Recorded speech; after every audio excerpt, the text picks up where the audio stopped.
Now let's go back. So criterion A is presentation. I'm going to go over maybe the highest two bands, okay? So, okay, band 2, achievement level 2 says it has some coherence and shows some organization. Usually, if you get a 2 for presentation, it's because I have to read your IA multiple times. Like, usually I have to read it 3 to 4 times before I understand it. If I read your IA once and I immediately understand it, typically that means I don't want to say always, but typically that means that the exploration is coherent, well organized, and concise.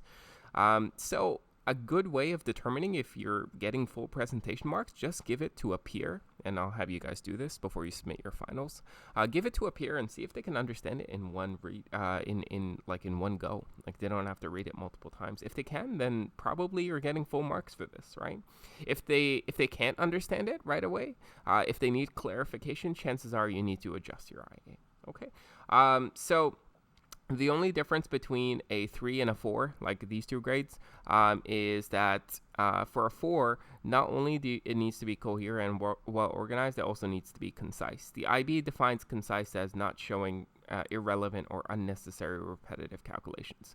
Last year, some students thought that just because their IA was longer, that it's better. That's not the case. In fact, in mathematics, that's discouraged. You should try and make your IA as concise as possible. Don't repeat yourself. Explain things once, but explain them well. Okay. All right. Criterion B is communication, or mathematical communication.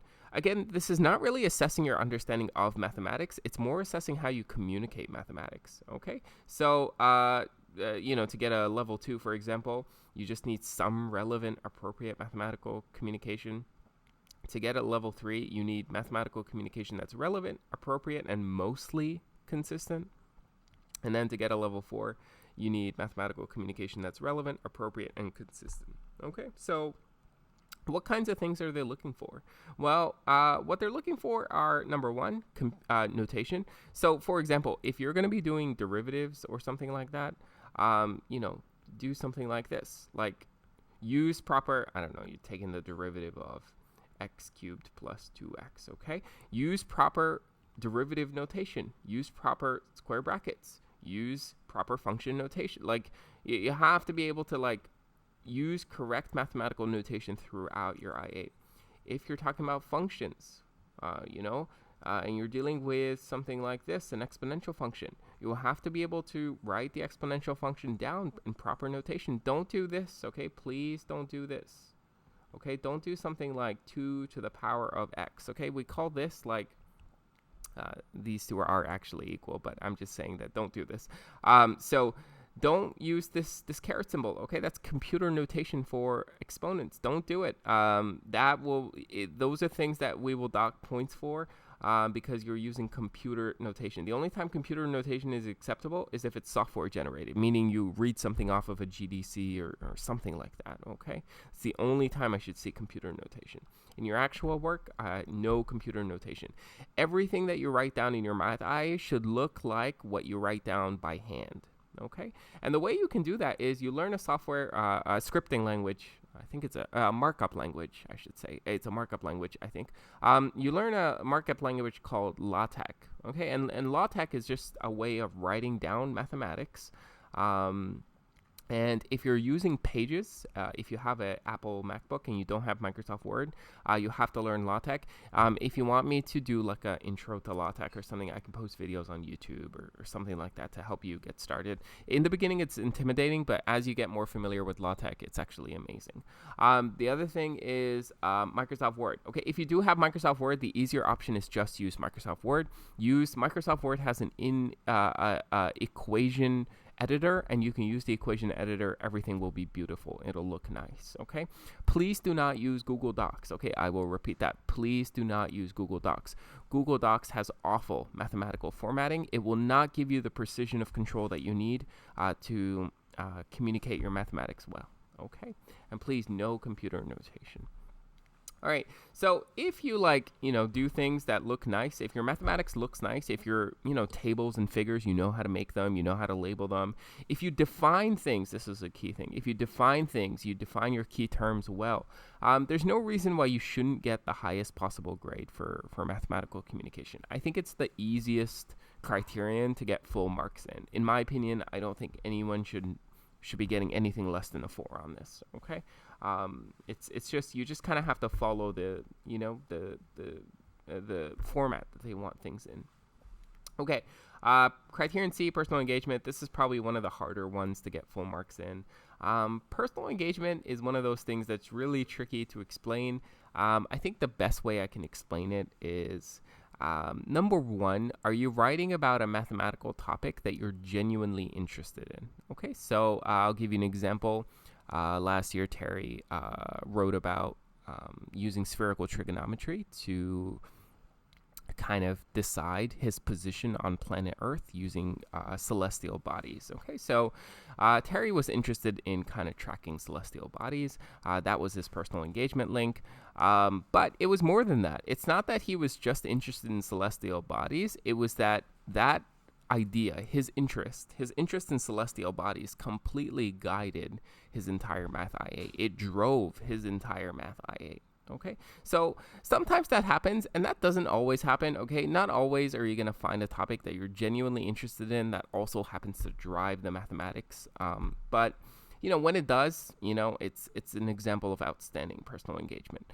Now, that's not to say that you always need a real world IA. Your IA can be as pure as you want. Like, it doesn't have to be an applied IA.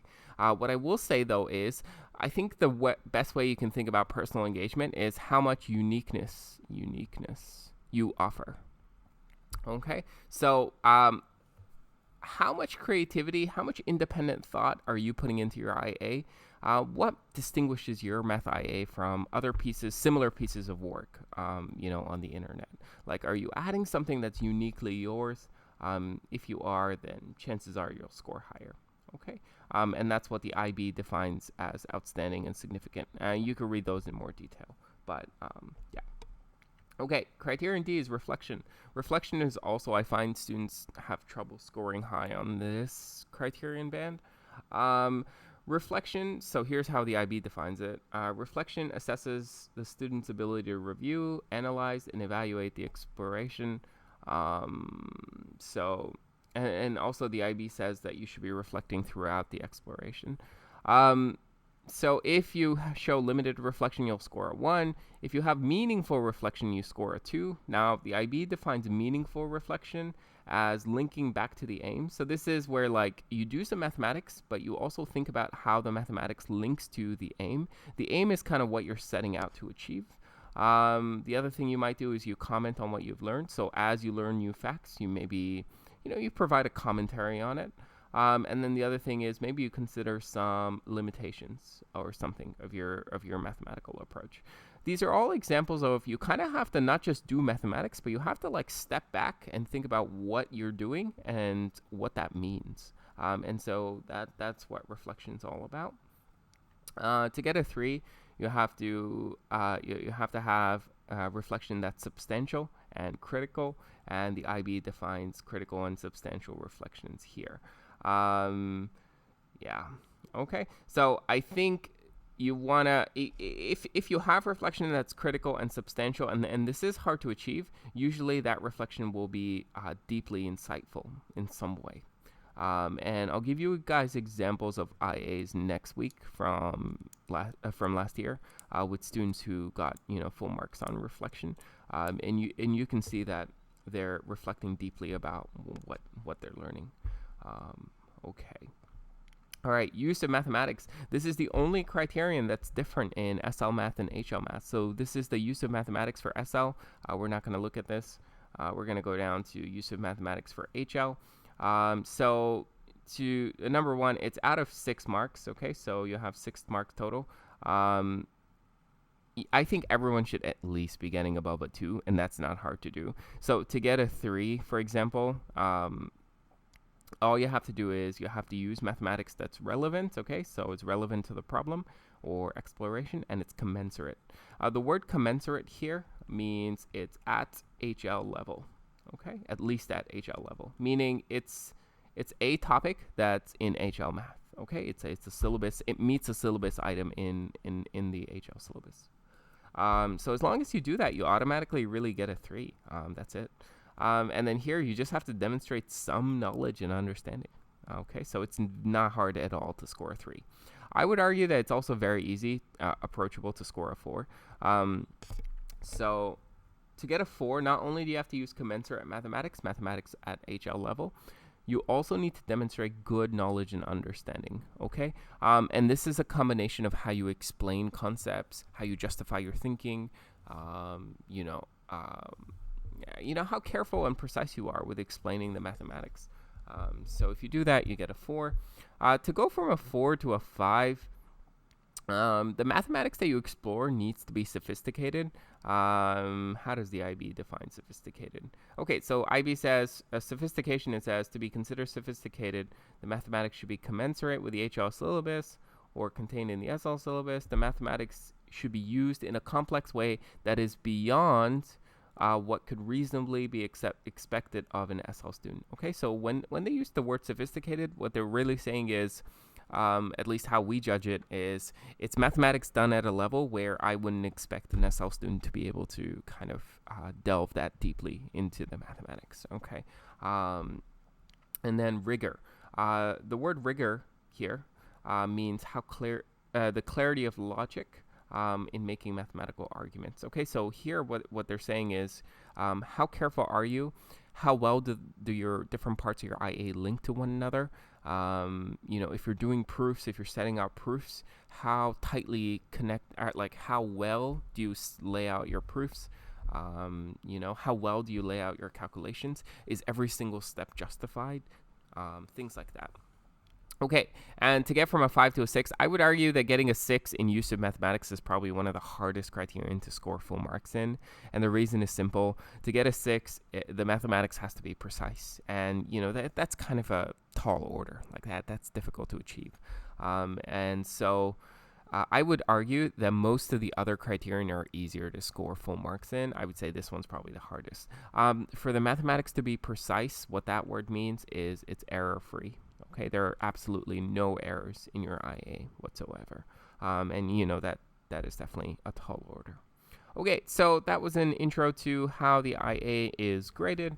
Hopefully that kind of makes sense, how the rubric is laid out and how you're assessed. Today what we're going to be doing is I'm going to be having you read an IA. And what you're going to be doing is it's going to be an IA from the IB samples. And because it's a sample IA, I do have the marks and comments from an examiner. Today, I just want you to read an IA for 2 reasons. Number 1, you get a familiarity with how the IA is structured and what's expected of you. Number 2, you get familiarity with the rubric and how you're assessed. Okay, so you're going to read through this IA, sample IA, and you're going to grade it in each of the criterion. So give it a mark for criterion A through criterion E, and then give it a total score. Okay? All right. Bye-bye.